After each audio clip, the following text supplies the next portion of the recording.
Bienvenue. J'ai l'honneur et le plaisir donc de coordonner cette séance de matinée intitulée Du Beylik ottoman au pouvoir français. Je me présente, je suis Aïssa Kadri, je suis anciennement de l'Université Paris 8 où j'y suis toujours à l'Institut Maghreb Europe et j'enseigne actuellement à Tours, à Orléans-Tours, IUFM. En sociologie, je ne suis pas historien. Voilà. Bien que j'ai tâté un peu d'histoire. Donc cette séance est un peu... on a des absents malheureusement, notamment donc le premier c'est monsieur Mnawar Merouch qui est historien algérien, c'est un vieil historien algérien qui est fatigué, enseignant donc d'histoire, lui-même acteur du mouvement national puisqu'il était au Caire dans le mouvement, étudiant au Caire pendant la période de la guerre.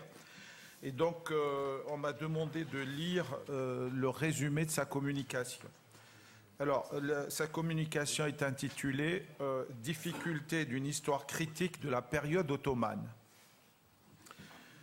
Pratiquement monopole français pendant plus d'un siècle, je relis sans résumé, je pense que certains l'ont, d'autres pas. Pratiquement donc monopole français pendant plus d'un siècle après 1830, l'histoire de l'Algérie ottomane n'a pas échappé à ce qu'on appelle aujourd'hui les conflits de mémoire, le thème de nid de pirates qu'on croyait oublié dans les poubelles de l'histoire ressurgit à l'occasion des polémiques suscitées par la loi du 23 février 2005. Plus fondamentalement et à quelques exceptions près, les travaux de caractère général sur cette période restent prisonniers des thèmes développés par l'historiographie française de l'époque coloniale. Le projet annoncé à l'indépendance de décoloniser l'histoire n'a pas porté ses fruits. D'une part, loin de s'atteler à forger des instruments adéquats à la connaissance de la société de son passé, on s'est souvent contenté de répondre au dénigrement colonialiste par une glorification du passé. D'autre part, les lacunes de formation scientifique, l'enfermement qui a prévalu depuis la guerre civile et la montée des courants xénophobes et irrationnels ont réduit considérablement les échanges scientifiques avec l'extérieur et handicapé gravement la recherche et l'enseignement.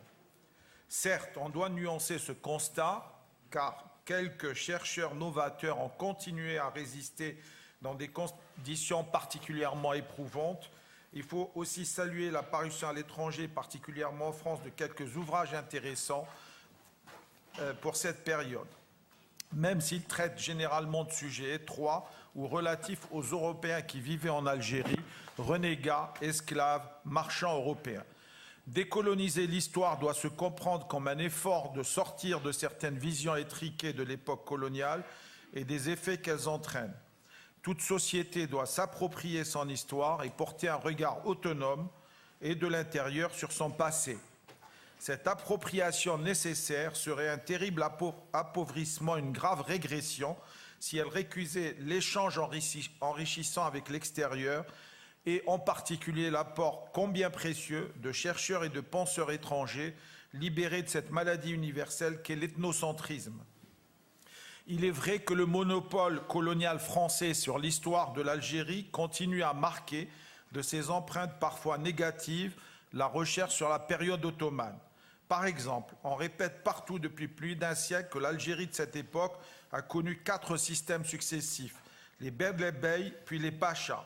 Il se trouve que tous les Pachas d'Alger étaient des Berlebey, de 1552 à 1830. Beylerbey étant un poste de gouverneur de province et pacha, un titre attribué à différents dignitaires dans l'Empire ottoman, gouverneurs de province, généraux, amiraux, ministres.